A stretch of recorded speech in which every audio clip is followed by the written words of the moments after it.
Hello students.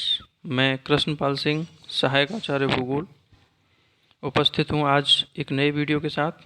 और आज हम अपने इस वीडियो में बात करेंगे सागर के निक्षेपात्मक स्थल रूपों की, जिनका निर्माण सागरीय लहरों के द्वारा अपरदित मलबे के निक्षेपण से होता है। तो सागरीय निक्षेपात्मक स्थल रूप कौन कौन से हैं, तो उनकी आज हम यहाँ विस्तार से चर्चा करेंगे। तो चलिए वीडियो शुरू करते हैं। तो सबसे पहले हम सामान्य परिचय की बात करते हैं।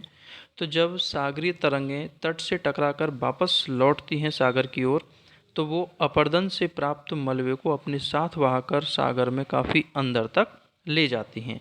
और उसी सागर ये तटीय चट्टानों के मलबे से विभिन्न आकारों में उसके जमाव होने से अनेक प्रकार के स्थल रूपों का निर्माण होता है। और इन्हीं निक्षेप से बने हुए स्थल रूपों को सागरीय निक्षेपात्मक स्थल रूप कहा जाता है। और ये निक्षेपात्मक स्थल रूप विभिन्न प्रकार के हैं। तो चलिए आगे बात करते हैं उनकी। तो सबसे पहले सागर के निक्षेपात्मक स्थल रूप में पुलिन। और पुलिन अर्थात तट का काफ़ी विस्तृत सा भाग है, जहाँ पर लहरों के द्वारा लाया गया जो मलबा है वो परत के रूप में बिछ जाता है। और इस प्रकार से लहरों के द्वारा मलबे के परत के रूप में निक्षेपण से बना हुआ काफ़ी विस्तृत चौरस भाग को ही पुलिन या बीच के नाम से जाना जाता है। दूसरा, इसी का एक प्रकार दूसरा बात करते हैं कस्प पुलिन की। और कस्प पुलिन ये भी पुलिन ही है, लेकिन अपने कुछ विशेषताओं में सामान्य पुलिन से ये भिन्न होने की वजह से इसको अलग से वर्गीकृत किया गया है।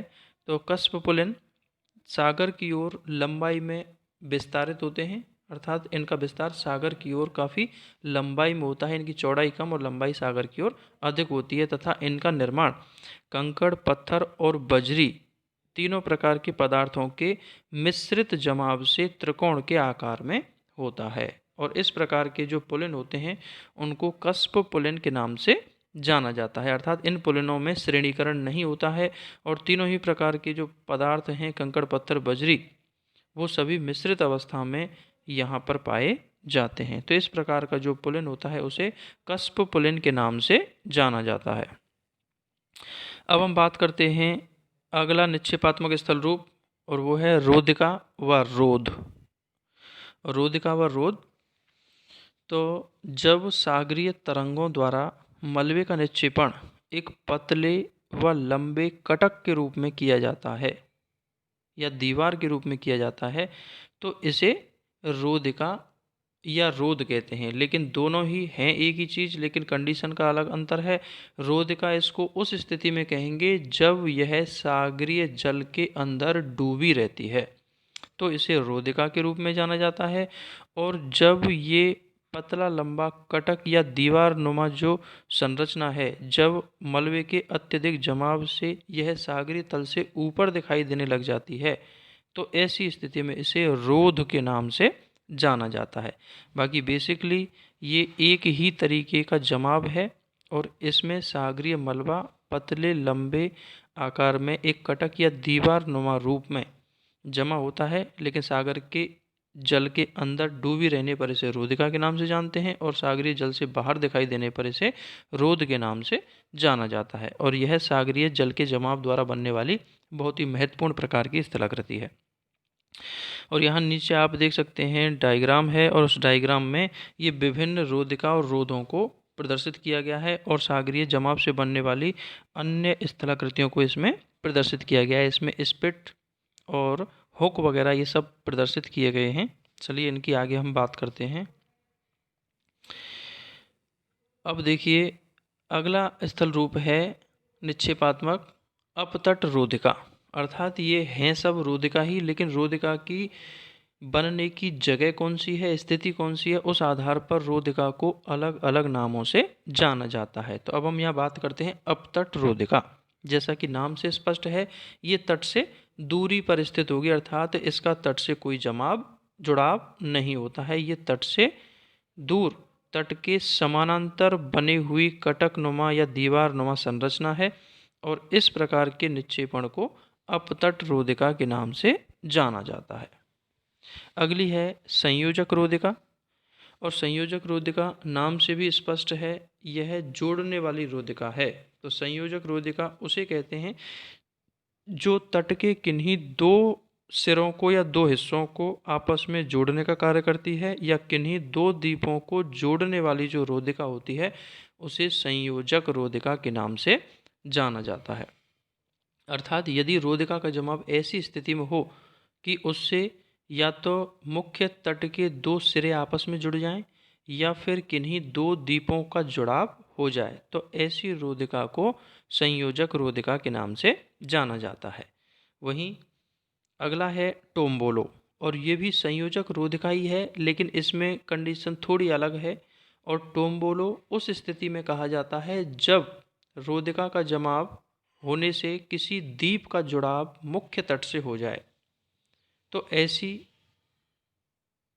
रोदिका को टोम्बोलो के नाम से जाना जाता है। अर्थात टोम्बोलो में कोई द्वीप उस रोदिका के द्वारा मुख्य तट से जुड़ता है।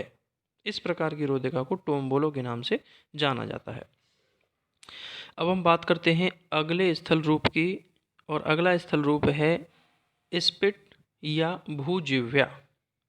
और स्पिट या भूजिव्या अर्थात भूमि की जिव्या मतलब जीभ, भूमि की जीभ की तरह।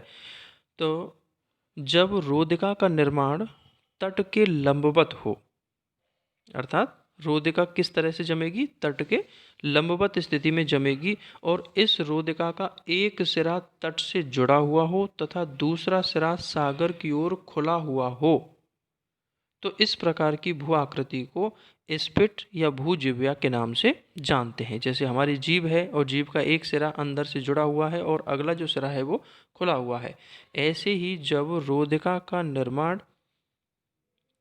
तट के लंबवत हो और उसका एक सिरा तट से जुड़ा हुआ हो और अगला सिरा सागर की ओर खुला हुआ हो, तो उसे स्पिट या भूजिव्या के नाम से जाना जाता है। अगली स्थलाकृति की बात करें हम, और वो है हुक।